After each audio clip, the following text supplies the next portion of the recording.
है कि पंचायत समिति, ग्राम पंचायत, जिला परिषद, नगर पालिका, नगर परिषद, महानगरपालिका, विधिमंडल, विधानसभा, विधान परिषद, लोकसभा, राज्यसभा यानी कि संसद, जहां जहां हम हमारी वोट से हमारा उम्मीदवार प्रत्याशी चुन के देते हैं और वहां बैठकर जो हमारे जनता के लिए जो भी कानून बनाता है और उस कानून की एक्टिविटी जो करते हैं उन सभी प्रक्रिया को स्टेट यानी कि राज्य कहते हैं संविधान की भाषा में।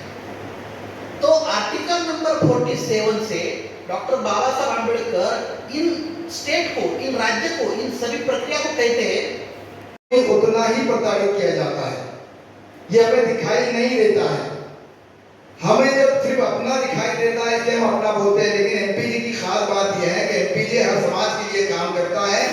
एमपीजी सोशल कॉज के लिए काम करता है। एमपीजे एजुकेशन के ऊपर काम करता है। एमपीजे जो है तो हेल्थ के ऊपर काम करता है, आरोग्य के ऊपर काम करता है। एमपीजे है तो एम्प्लॉयमेंट के ऊपर काम करता है। ये हर इसके लिए एमपीजे काम करता है। खास तौर से साहब ने बताया कि फूड के ऊपर खास तौर से काम किया जाता है। पीस, जस्टिस एंड वेलफेयर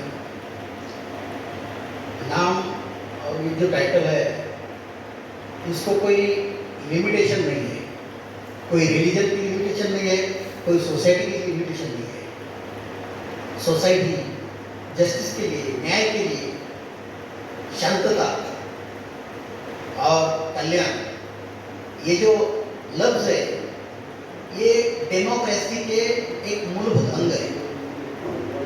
और इस नाम से ये जो मूवमेंट है उनको मैं शुक्रिया अदा करना चाहता हूँ कि मुझे आपने यहाँ बुलाया और कुछ बात करने के लिए गुजारिश की, तो मैं आपका धन्यवाद व्यक्त करता हूँ। हम लोग 2014 से एक मुसीबत के बहुत ही बड़े जाल में फंस चुके हैं और ये मुसीबत हमने ही लाई है। क्यों?